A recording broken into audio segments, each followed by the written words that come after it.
Hello guys, কেমন আছো? তো আজকে চলে এসেছি, আমরা কোনো রেসিপি নিয়ে আসিনি আজকে আমরা তোমাদেরকে দেখাবো ধনেপাতা কিভাবে সারা বছর সংরক্ষণ করে রাখা যায় আর কড়াইশুঁটি কিভাবে সারা বছর সংরক্ষণ করে তোমরা রাখতে পারবে।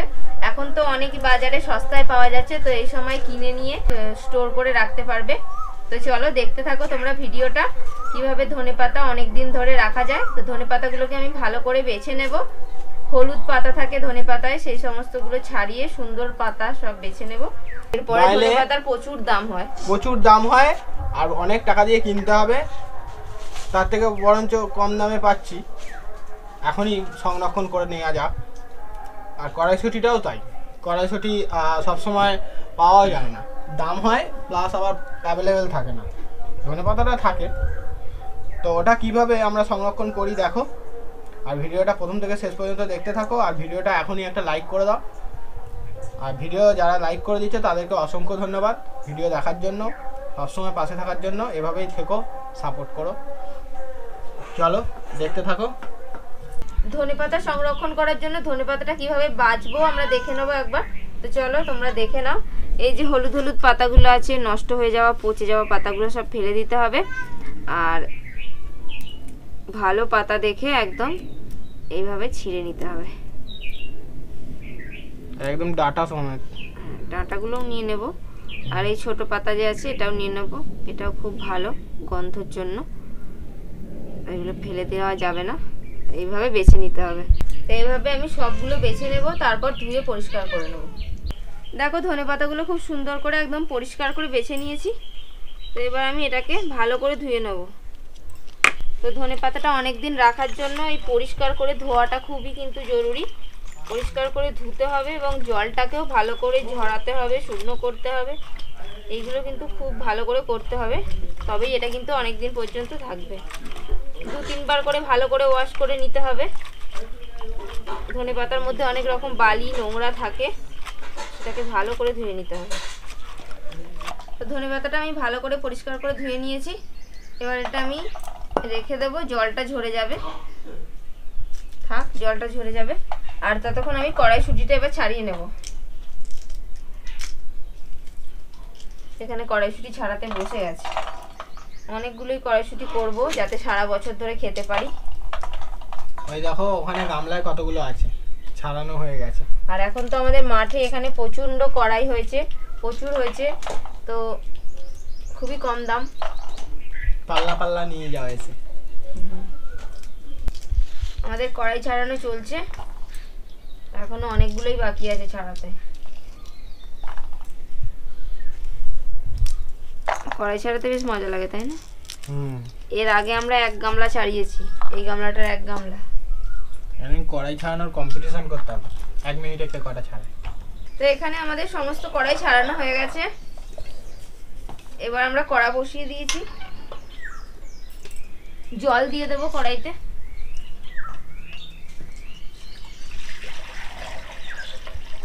জলের মধ্যে দিয়ে দেবো অল্প করে একটু লবণ, আর দিয়ে দেবো অল্প একটু চিনি। এটা দিলে কড়াইয়ের যে রংটা থাকবে সেটা ভালো থাকবে।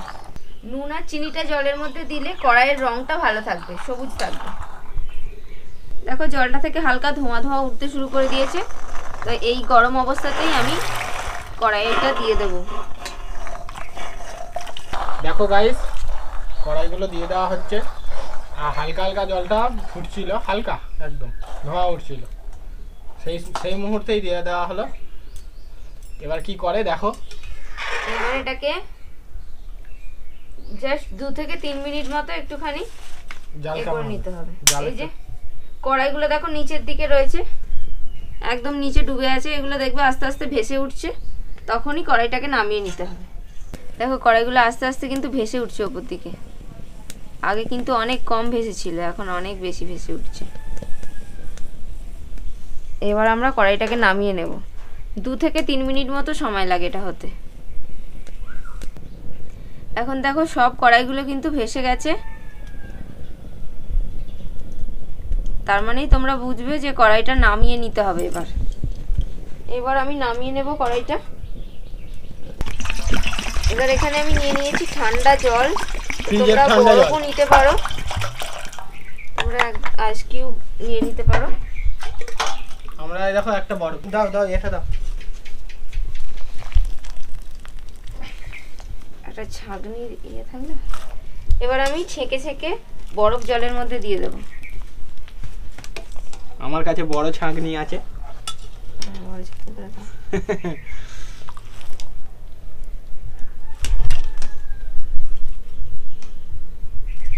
মাছ ধরার ছাঁকনি ছাড়ো।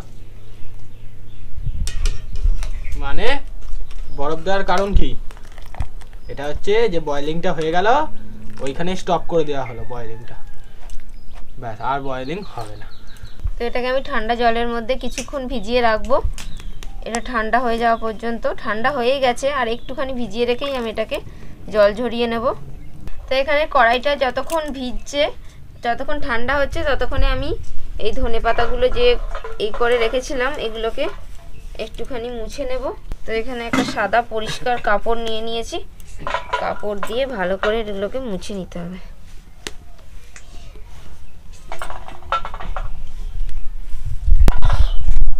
দেখো গাইস, বাকি কিছু কড়াই ছিল সেগুলো রাত্রিবেলা তেল কড়াই হবে। আমরা প্রায় দিনই মুড়ি দিয়ে খাই, সেই জন্য করে নিচ্ছি। তো জলটা আমি মুছে নিয়েছি কাপড়ে করে, আর এবার এভাবে ছোট ছোট করে কুচো করে নেব।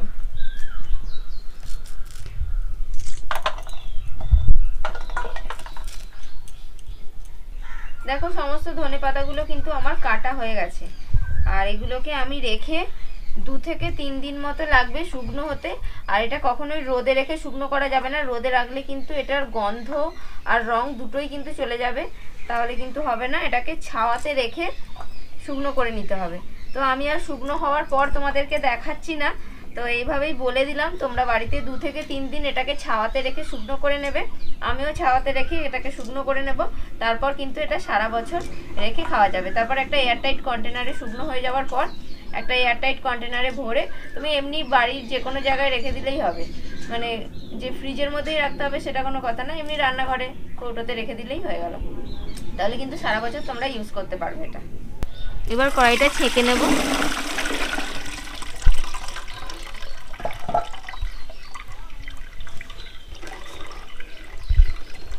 দেখো কড়াইয়ের থেকে ভালো করে আমি জলটাকে ঝরিয়ে নিয়েছি। তো এবার একটা বড় কাপড় নিয়ে নিয়েছি,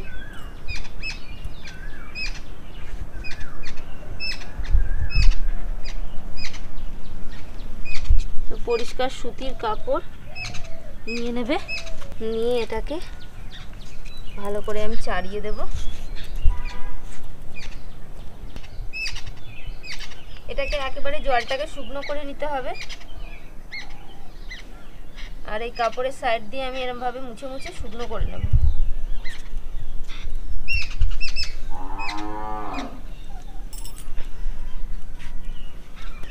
তো দেখো এটা কিন্তু আমি কিছুক্ষণ রাখার পরেই ওপর দিয়ে যে জলটা মুছে নিলাম একদম শুকনো হয়ে গেছে। তো এবার আমি এটাকে শিশির মধ্যে, এরকম কাঁচের শিশি নিয়ে নিয়েছি, শিশিগুলোকে ধুয়ে পরিষ্কার করে নিয়েছি, এর মধ্যে ভরে রেখে দেব। তো তোমরা শিশির মধ্যে ভরেও রাখতে পারো, আবার প্লাস্টিকের মধ্যে ভরেও রাখতে পারো। প্লাস্টিকের মধ্যে যদি তোমরা ভরে রাখো তাহলে কিন্তু সেটাকে ডিপ ফ্রিজে রাখতে হবে, আর এরকম কাঁচের শিশির মধ্যে ভরে রাখলে সেটাকে তুমি নর্মাল ফ্রিজে রাখতে পারো। তো আমরা এবার ভরে নেব এগুলো কাঁচের শিশির মধ্যে। দেখো কত সুন্দর দেখতে লাগছে, দারুণ সুন্দর লাগছে। আর একটুও কিন্তু জল থাকলে হবে না, এর মধ্যে কিন্তু কিচ্ছু লাগছে না, একদম কিন্তু জলটা শুকনো হয়ে গেছে। এই যে একদম শুকনো করে তারপর রাখতে হবে। একটু একটু জল জল থাকলে কিন্তু নষ্ট হয়ে যাওয়ার সম্ভাবনা আছে। ভালো লাগছে না দেখতে, সাজিয়ে রাখার মতো, রান্নাঘরে সাজিয়ে রাখবো, বুঝছো? ওটাও ভর্তি হয়েছে, বাহ, আমি তো জানি ওটা ভর্তি হবে না। যাই হোক, 2-4টে মটর দানা আমরা কড়াইশুঁটি দানা দিয়ে দেবো, কোনো কিছু তরকারি ফরকারি তৈরি করলে সারা বছর রাখা যাবে। এটাকে ভর্তি হয়ে গেছে, ওগুলো অন্য জায়গায় রাখতে হবে। এই যে আমাদের দুখান ভর্তি হয়ে গেছে, আটকে দিলাম।